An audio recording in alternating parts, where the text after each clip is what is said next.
The dust settles beneath your feet as you march along the ancient roads leading toward the great city. It is early April, 1453, and you are among the thousands of Ottoman soldiers converging on Constantinople from both Rumelia and Anatolia. Your white felt cap sits heavy on your head, the fabric soft from countless campaigns, and your yataghan sword rests comfortably at your side. You are a Janissary, one of the Sultan's elite infantry, and you have answered the call to what may be the greatest siege of your lifetime.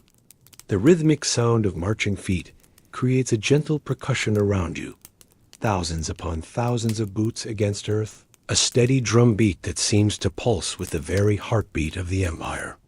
The spring air carries the scent of wild herbs crushed underfoot and the distant salt tang of the sea. Your breathing falls into rhythm with your steps, each breath drawing in the promise of what lies ahead. As you crest a hill in the late afternoon, the first glimpse of Constantinople's walls appears on the horizon. Even from this distance, the massive fortifications seem to rise from the earth like mountains, their ancient stones catching the golden light of the setting sun. You feel a quiet stirring in your chest, not fear, but the deep anticipation that comes before great deeds. The walls have stood for 1,000 years, unconquered, waiting. But Sultan Mehmed II has prepared for this moment with careful precision. Your regiment makes camp as dusk falls, the sound of tent stakes being driven into earth, mixing with a gentle murmur of evening prayers. The aroma of cooking fires begins to drift through the camp, mixing wood smoke with the warm scent of bread and stewed meat. You kneel on your prayer rug, facing Mecca, and join your voice with thousands of others in the Maghrib prayer. The familiar words flow over you like water, calming your mind as the stars begin to appear overhead. In the distance, you can see the lights of the great city flickering like earthbound stars. Somewhere beyond those walls, the Byzantine Emperor Constantine XI is preparing his defenses, but you do not think of him now. Instead, you focus on the gentle sounds around you, the soft conversations of your fellow soldiers, the distant lowing of oxen, the whisper of wind through the camp. Sleep comes easily beneath the vast canopy of stars. You wake before dawn to the call of the muezzin, your breath visible in the cool morning air. As you perform your ablutions with water from a leather skin, you notice the camp stirring to life around you. The Sultan's great pavilion stands at the center of it all, its silk walls rippling gently in the morning breeze. Today, you will see the walls of Constantinople up close for the first time. Your unit forms ranks as the sun rises, and you march toward the city with measured steps. The land here is different from the hills, flatter, more open. Vast fields stretch between the Ottoman lines and the city walls, and you can see why Constantinople has endured so long. The walls rise before you like a stone cliff, higher than any building you have ever seen. The outer wall, the inner wall behind it even taller, and beyond that, the great dome of Hagia Sophia catching the morning light. But you also see something that fills you with quiet confidence. Positioned along the siege lines are Urban's great cannon, their bronze barrels gleaming in the sunlight. The largest of these, the great bombard, sits like a sleeping dragon, its muzzle pointed directly at the walls. You have heard the Hungarian gunsmith Urban speak of his creation, how it can hurl stone balls weighing over half a ton. The sound of men positioning these great weapons creates a low, constant rumble, like distant thunder that never quite fades. As you help carry cannonballs to the artillery positions, you feel the weight of each stone sphere in your arms. The limestone is cool and smooth, carved with precision by master stonemasons. Each ball represents hours of careful work, and you handle them with the reverence they deserve. The rhythmic scraping of stone against stone as they are stacked creates an almost musical sound, punctuated by the quiet commands of the artillery officers. The Sultan arrives before midday, and you join the thousands of soldiers who gather to hear him speak. Mehmed II sits tall on his horse, his kaftan of deep blue silk, embroidered with golden threads, that catch the light with each movement. His voice carries easily across the assembled ranks, clear and measured. He speaks of the great city that has stood as a barrier between the Ottoman Empire and its destiny. He speaks of the walls that have never been breached, and how they will fall before the combined might of cannon and courage. His words wash over you like a gentle tide, filling you with purpose. This is not merely conquest, he explains, but the fulfillment of prophecy, the taking of the city that will complete the circle of Ottoman power around the Black Sea and Mediterranean. You feel your breathing slow as you listen, your shoulders relaxing as the certainty of victory settles into your bones like warmth from a hearth fire. That evening, as you clean your musket by lamplight, the warm glow of the oil flame dances across the metal. The familiar ritual of maintenance calms your mind, drawing the cleaning rod through the barrel, checking the flint, ensuring your powder is dry. The scent of gun oil mingles with the smoke from your small lamp, creating an almost incense-like aroma that fills your tent with comfort. Outside, you can hear the distant sounds of the great guns being moved into final position. The rumble of wooden wheels over earth, the creak of ropes under strain, the quiet commands of officers positioning each piece with mathematical precision.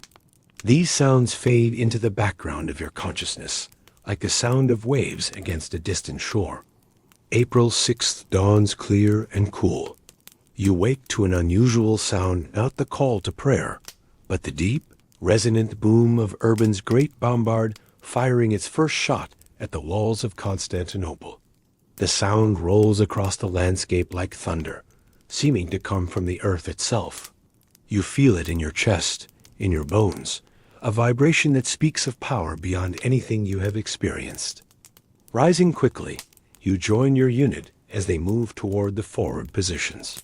The great gun fires again, and this time you see the massive stone ball arc through the air, moving almost slowly enough to follow with your eyes before it strikes the ancient wall with a crash that echoes off the surrounding hills. Dust and stone fragments billow up from the impact point, and when it clears, you can see a section of the outer wall has crumbled. The sound that follows is unlike anything you have ever heard. Not quite silence, but a profound hush that seems to settle over both armies. For 1,000 years, these walls have stood unbreached. Now, in the space of a morning, they have been wounded. You breathe deeply, tasting dust and possibility in the air. But the Byzantines respond quickly. Even as you watch, figures appear on the ramparts, working with desperate efficiency to repair the damage. They lower baskets of stones and earth, rebuilding their defense, even as the great guns continue their bombardment. The rhythmic sound of their hammers and shovels creates a counterpoint to the deeper rhythm of the cannon. On April 7th, you participate in your first assault on the walls. The attack begins before dawn, and you move forward with your unit through the gray morning light. The sound of your boots on the broken ground mingles with the rustle of armor and weapons, creating a soft percussion that seems to match your heartbeat. The Byzantine defenders are ready for you. As you approach the breach in the outer wall, arrows begin to fall like deadly rain. You raise your shield, feeling the impacts as shafts strike the leather and wood. The sound is like hail on a roof, sharp and constant. Greek fire pours down from the walls, its strange green flame hissing as it burns, filling the air with an acrid smoke that makes your eyes water. But you press forward, following your sergeant through the gap in the stones. For a moment, you are inside the outer defenses, scrambling over rubble with your fellow Janissaries. The inner wall looms above you, impossibly high, lined with defenders whose faces you can see clearly now. Some are young, some old, all determined to hold their ancient city. The retreat comes as suddenly as the advance. The Byzantine counterattack drives you back through the breach, and you find yourself once again in the Ottoman lines, breathing heavily but unharmed. As you clean your weapons that evening, you feel no disappointment. This was merely the first movement in a longer symphony, The walls have been tested, their strength measured. Next time, you will be better prepared. The days that follow settle into a comfortable rhythm. Each morning, the great guns begin their bombardment, their deep voices calling across the landscape like the prayers of bronze muezzins. You help carry ammunition, position scaling ladders, and maintain the trenches that snake ever closer to the city walls. The work is steady and methodical, almost meditative in its repetition. The scent of gunpowder becomes as familiar as incense, a sharp, sulphurous smell that clings to your clothes and hair. When the wind shifts, it carries other aromas from the great city wood smoke from cooking fires, the faint sweetness of blooming fruit trees, the salt breeze from the Golden Horn.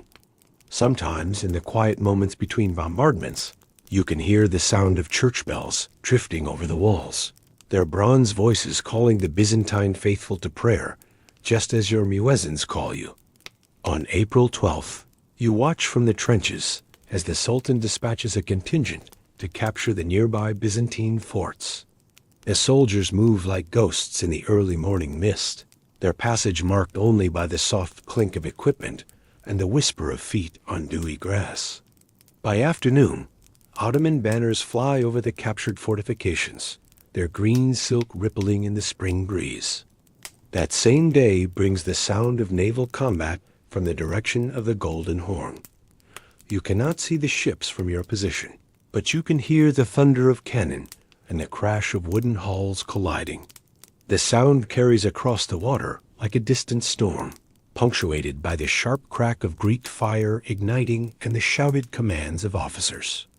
When the sounds fade, you learn that Admiral Balto has attempted to break the great chain that guards the harbor, but the Byzantine fleet has driven him back. The news reaches you as you sit by your evening fire, sharing flatbread and olives with your tentmates.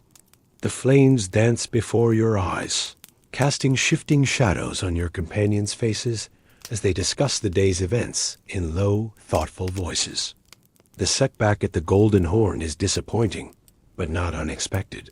Great victories require patience, and Sultan Mehmed has prepared for a long siege. As April progresses, you settle deeper into the rhythm of siege warfare. Each morning brings the resumption of the bombardment. Each evening, the careful maintenance of weapons and equipment. You participate in probing attacks against the walls, testing the Byzantine defenses, learning their patterns and weaknesses. The work is dangerous, but methodical, like a master craftsman slowly shaping a piece of wood. Your position in the trenches brings you close enough to see individual defenders on the walls. You watch a particular section where a tall man with graying hair seems to command the repairs. His movements are precise and economical, and you find yourself respecting his dedication even as you prepare to breach his defenses.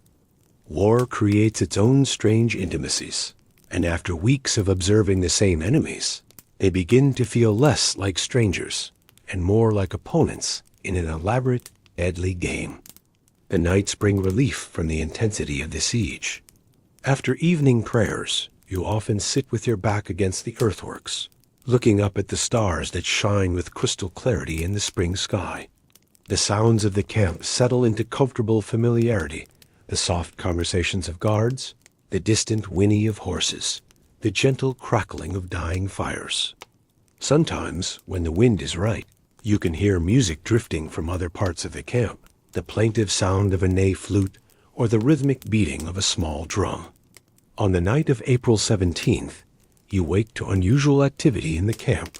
Admiral Balto is making another attempt on the Golden Horn, and this time he moves under cover of darkness.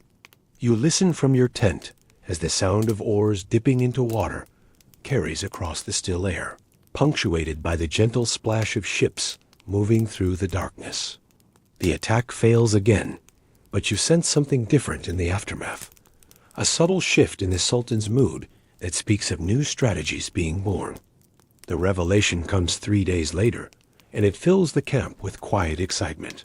4 Christian relief ships, 3 from the Pope, and 1 large Byzantine vessel have managed to slip past the Ottoman fleet and reach the city. You watch from the shoreline as they sail proudly through the waters of the Golden Horn, their tall masts and billowing sails speaking of defiance and hope for the defenders. But Sultan Mehmed's response demonstrates why you follow him with such devotion. Rather than rage at the setback, he simply orders the construction of something unprecedented, a wooden roadway that will allow his smaller ships to be carried overland from the Bosporus directly into the Golden Horn, bypassing the Great Chain entirely. You volunteer to help with the construction, and the work becomes a meditation in itself. The roadway must be perfectly smooth, its grade calculated with mathematical precision. You help position the great wooden rollers, their surfaces slick with rendered fat and oil. It gleams in the torchlight. The scent of the lubricants mingles with the smell of fresh-cut timber, creating an aroma that speaks of ingenuity and determination. Working through the night by the light of oil lamps, you feel part of something larger than warfare, a testament to human creativity and will. The gentle sound of adzes shaping wood, the rhythmic hammering of joints being fitted, the soft conversations of craftsmen solving problems with quiet expertise. Your breathing settles into the rhythm of the work, your muscles finding their own cadence as you help create this marvel of military engineering. On April 22nd, you witness one of the most extraordinary sights of your life. Standing on a hill overlooking the roadway, you watch as the first Ottoman galley begins its journey over land. The ship seems to float above the earth, its hull gliding silently on its bed of oiled rollers. Teams of oxen strain against their harnesses, their massive shoulders bunching with effort, while hundreds of men guide the vessel with ropes and levers. The sight is almost mystical in the morning light, a ship sailing through meadows and olive groves, its oars extended like wings.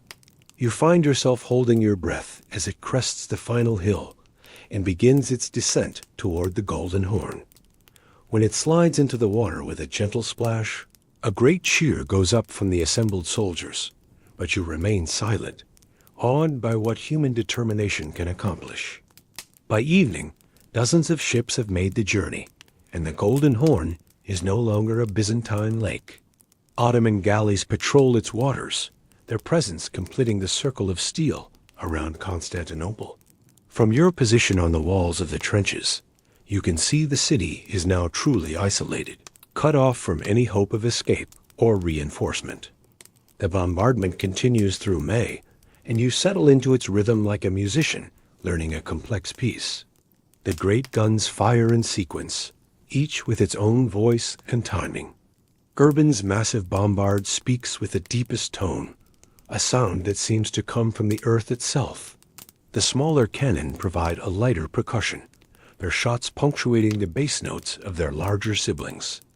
You learn to read the patterns of damage and repair, watching the Byzantine defenders work frantically each night to rebuild what the day's bombardment has destroyed.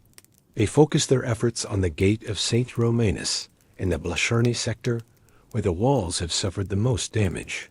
You can see them laboring by torchlight, their movements desperate but disciplined. The weeks blur together in a dream of preparation and anticipation. You maintain your weapons, participate in training exercises, and gradually move your positions closer to the walls. The trenches extend like veins toward the city, each advance carefully planned and executed.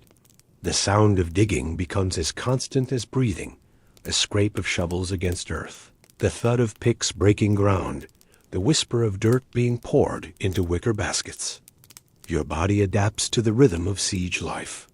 Your hands grow calloused from handling tools and weapons, your eyes accustomed to reading the subtle changes in the walls from day to day. You learn to sleep through the sound of cannon fire, your dreams filled with the gentle percussion of bronze against stone.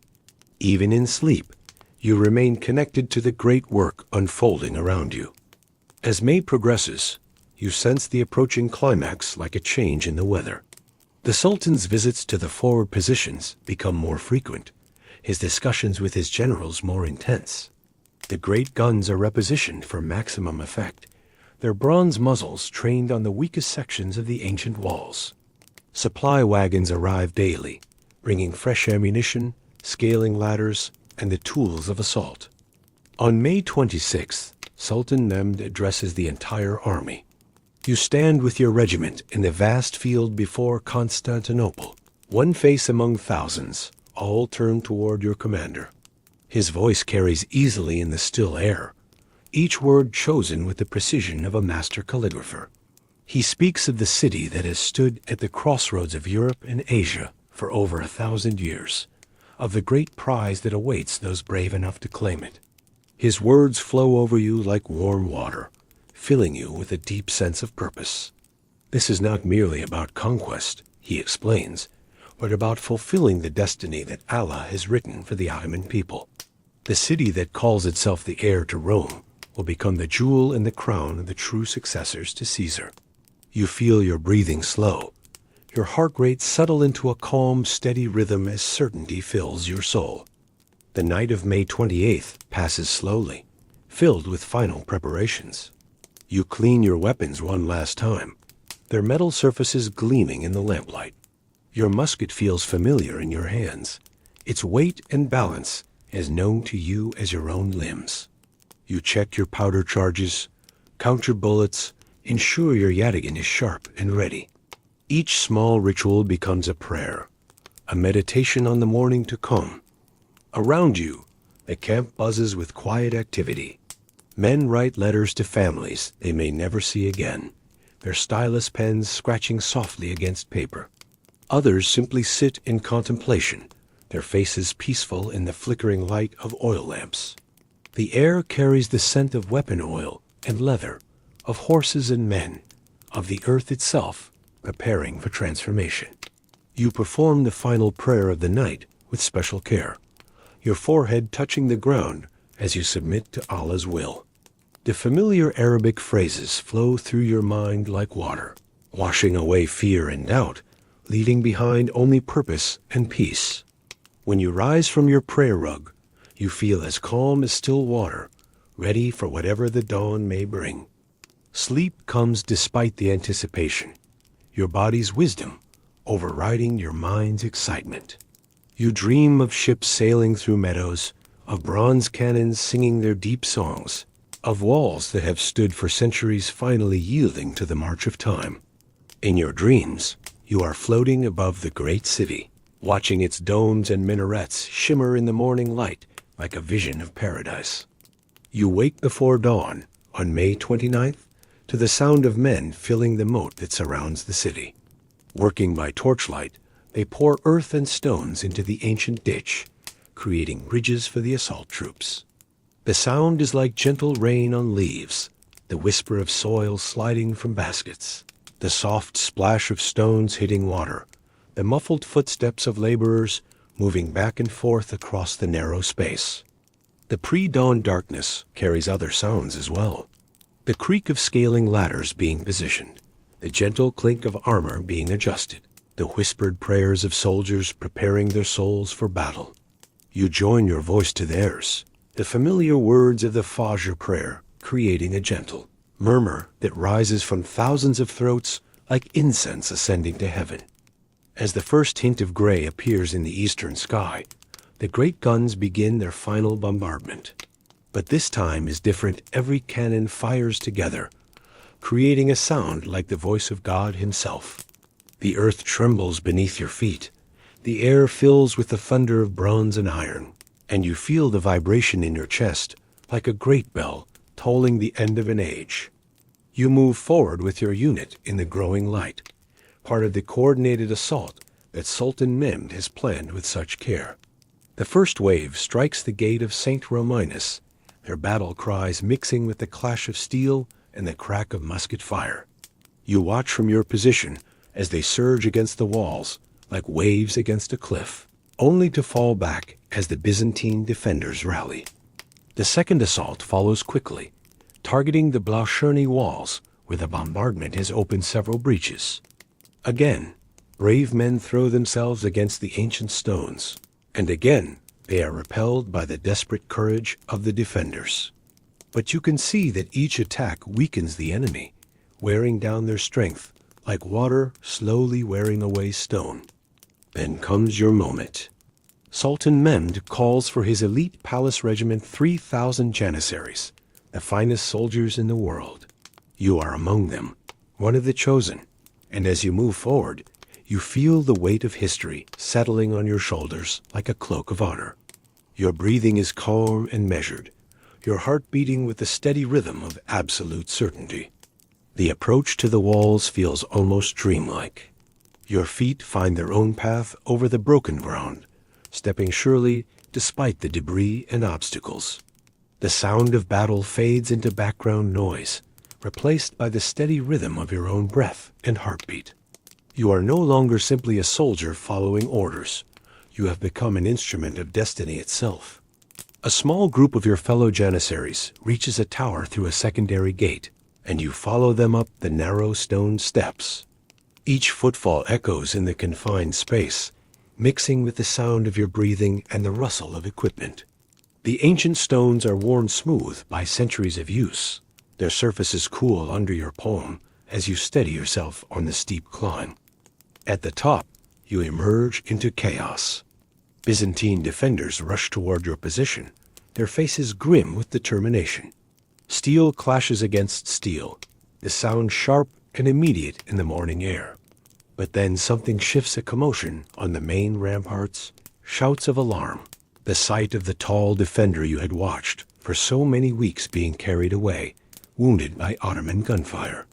The absence of that commanding figure creates a visible change in the Byzantine defense. Orders become confused, movements less coordinated. You see doubt creep into faces that had shown only determination.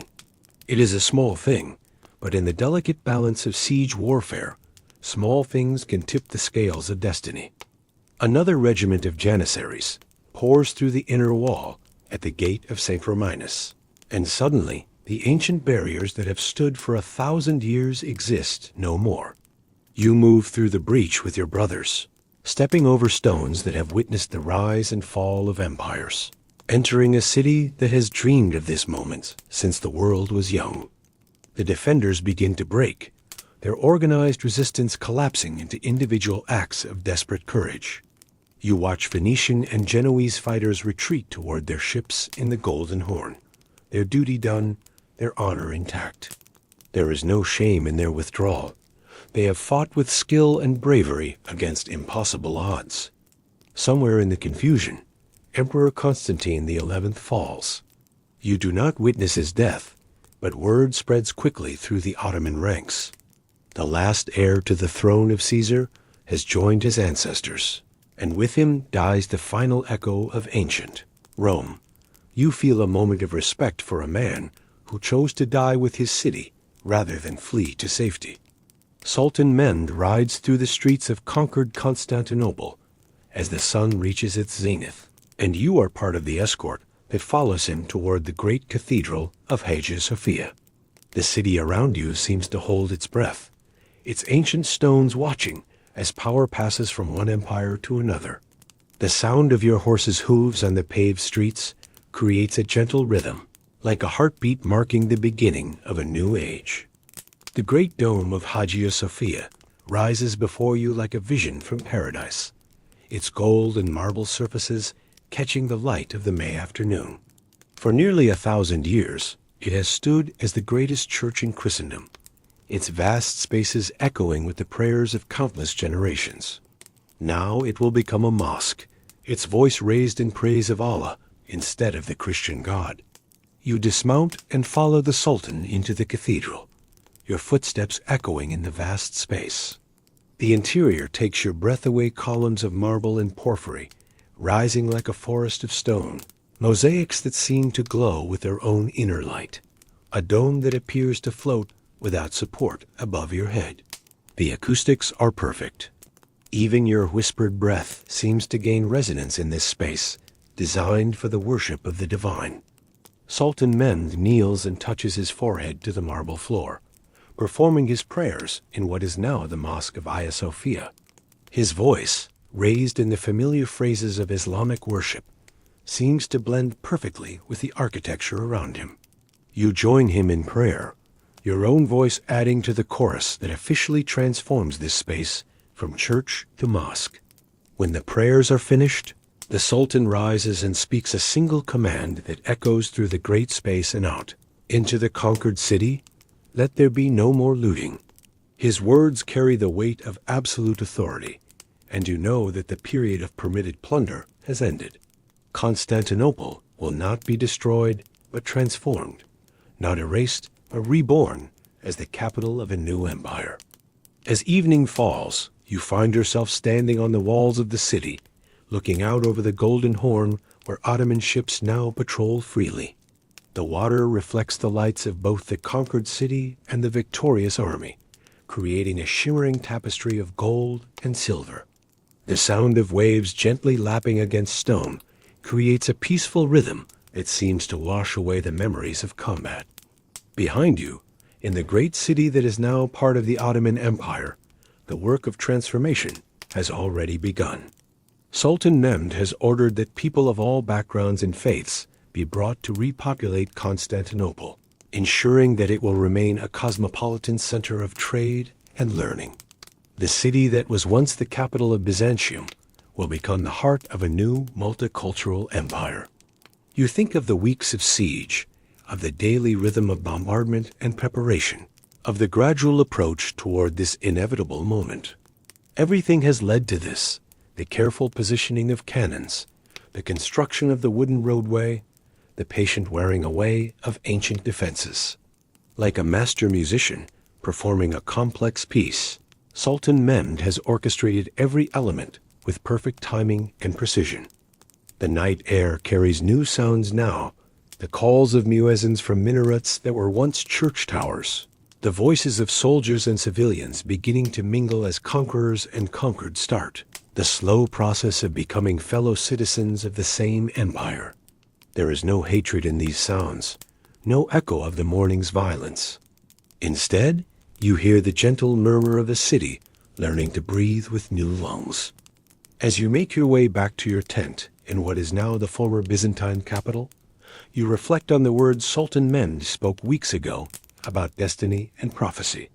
Constantinople, the city that commanded the straits between Europe and Asia, that controlled the passage between the Black Sea and Mediterranean, that stood as the last bastion of the Eastern Roman Empire, is now Ottoman.